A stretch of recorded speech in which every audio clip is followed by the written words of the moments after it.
Bab 13 satu-satunya yang bisa menyelamatkan Evelyn. Apakah Ketua Organisasi Pengobatan Tradisional Al-Sutra Cabang Doujin? Ujar Roigan. Fei Hung menggelengkan kepalanya dan berkata, tidak. Bukan Ketua Doujin yang bisa. Bahkan dia mungkin tidak bisa menyembuhkan gadis ini. Lalu, siapa itu? Semua mata tertuju pada Fei Hung.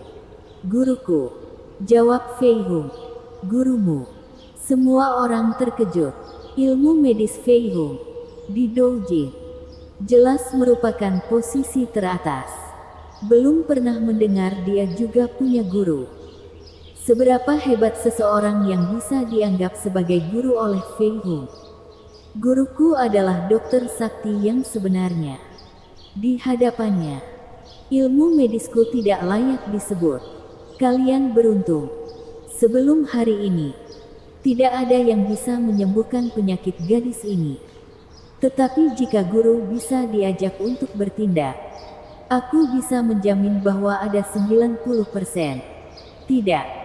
100% kepastian bahwa dia bisa disembuhkan. Di mana dia? Aku akan memintanya untuk menyembuhkan putriku sekarang juga. Mendengar Fei Hung mengatakan bahwa dokter sakti 100% yakin bisa menyembuhkan Evelyn, mata Edward berbinar-binar.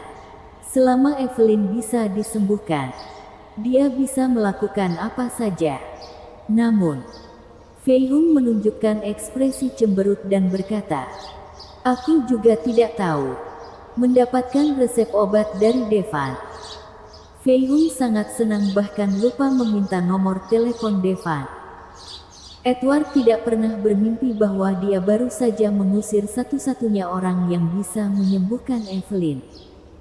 Terima kasih Tuan Wong. Tolong beritahu aku nama gurumu. Kami pasti akan cari, kata Edward kepada Fei Hung. Lebih baik memiliki harapan daripada tidak memiliki harapan. Ini masalah besar. Tidak masalah kalau harus menyembah kakek. Fei Hung menghela nafas. Percuma memberitahu kalian.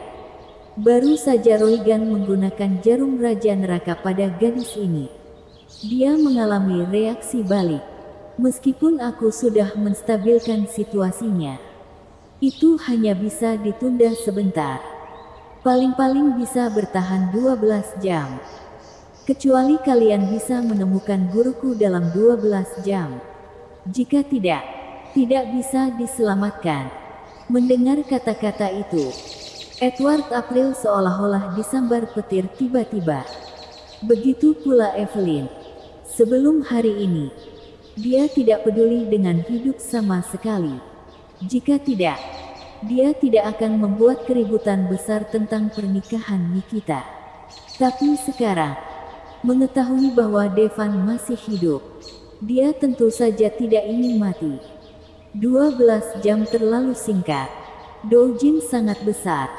Betapa sulitnya menemukan seseorang dalam waktu sesingkat itu. Namun, selama masih ada harapan, mereka tidak akan menyerah. Tolong beritahu aku nama gurumu. Tuan Wong. Edward memutuskan untuk meminta bantuan lelaki tua itu. Selama dia memiliki nama, dengan koneksi kakek, dia mungkin bisa menemukan guru Fei Hung dalam waktu 12 jam. Namun, Fei Hung mendengus dingin, bahkan jika kalian menemukan guruku, apakah guruku mau menyembuhkan? Lagi pula, mengapa aku harus memberitahu kalian dan buat senior terganggu? Hari ini aku datang untuk bayar utang pada Roigan. Aku sudah membalas hutangku. Jadi selamat tinggal. Setelah Fei Hung selesai berbicara, dia langsung meninggalkan rumah kontrakan. Setelah Fei Hung pergi, semua orang tampak tertekan dan tidak tahu harus berbuat apa. Fei Hung benar. Kalaupun dokter sakti itu ketemu, kenapa dia mau merawat Evelyn? Roigan bisa mengundang Fei Hung karena dia memberi Fei Hung metode akupuntur jarum raja neraka untuk dipelajari. Fei Hung berutang budi padanya. Tepat ketika semua orang putus asa, Devan kembali masuk ke rumah kontrakan lagi. Melihat Devan, Edward geram. Segera berkata dengan kejam, "Devan, kenapa kamu belum pergi? Ku bilang, aku bisa menyembuhkan Kakstansa," kata Devan enteng. Alasan Devan tidak segera bertindak adalah agar Edward tahu bahwa tidak mungkin orang lain bisa menyembuhkan Evelyn. "Devan, di dunia ini memang ada yang bisa menyembuhkan Evelyn. Tapi yang pasti bukan kamu." Roygan menggertakkan giginya. Baik dia maupun Fei-hung tidak bisa menyembuhkan Evelyn. Jadi bagaimana Devan bisa menyembuhkannya? Karena dia hanya punya satu ginjal. Edward awalnya ingin mengusir Devan. Tetapi setelah berpikir sejenak, dia berkata, "Devan, satu-satunya yang bisa menyembuhkan Evelyn sekarang adalah guru tetua Wong. Jika kamu benar-benar baik pada Evelyn, cari cara untuk menemukannya dalam waktu 12 jam. Dengan begini, Edward Stansa akan berterima kasih kepadamu seumur hidup." Setelah mendengar kata-kata Edward, Devan dengan tenang berkata, "Guru Fei-hung, tidak perlu mencarinya, karena aku adalah gurunya." "Haha, Devan, apa aku baru saja mendengar? Kamu bilang kamu guru Fei-hung. Master hidup kembali." Roygan mendengar ini seolah-olah dia mendengar lelucon besar. Siapa Fei-hung Wong? Bahkan di seluruh negara Al-Sutra, yang bisa mengungguli ilmu medisnya hanya sedikit orang. Devan justru menyebut dirinya guru Fei-hung. Nyaris membuat Roygan tertawa terbahak-bahak. "Betul. Meskipun aku tidak mengakui bahwa dia muridku, dia memang memanggilku guru," kata Devan serius. "Hahaha. Aku benar-benar bisa mati karena ketawa.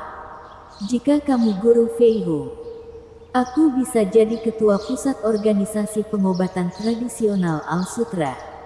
Roygan tertawa sampai perutnya sakit.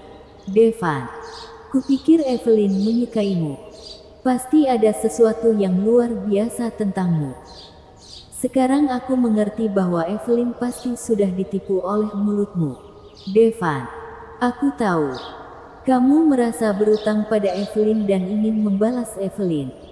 Tapi ini merawat, bukan menyombongkan diri." Roygan geleng-geleng kepala. Devan tidak mau bicara omong kosong lagi.